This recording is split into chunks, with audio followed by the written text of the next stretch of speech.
I wish that was just recorded, because you're gonna have like that reaction. I had no idea. Yeah, they're using, yeah, I was using like random footage from, again, weeks ago. The one day that we had looting, the one day that actually inspired myself as well as others to stand on that pulpit that first Sunday and say, let's prove to Seattle, let's prove to the nation that we can march in peace.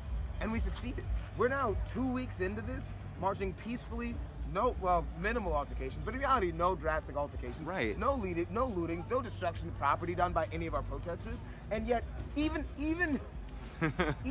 when led to, well, not led, but even when we've gotten in front of the police and asked to simply pass by, even when the police tear gassed us, when they pepper sprayed us, when they threw rubber bullets, when they stopped a woman's heart 4 times by aiming a flash grenade to her chest, we still have not fought back. We still have maintained our peace and our unity.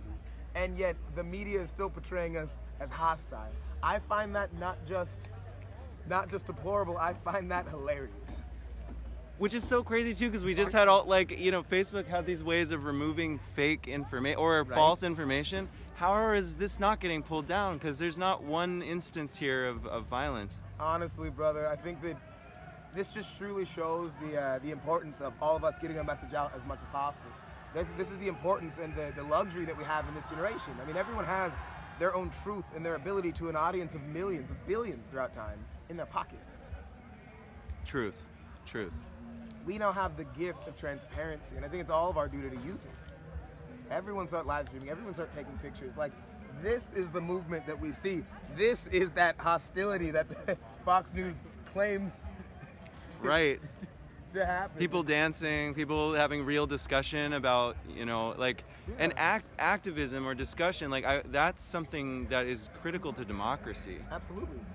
What's so interesting, I actually just walked away from a woman who came to me saying that she wanted to create a booth completely centered around learning.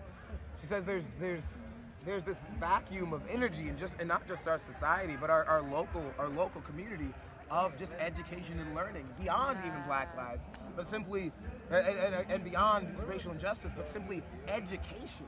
And she's taking it upon herself to create a whole booth and reach out to teachers and educators all around the area just to educate us.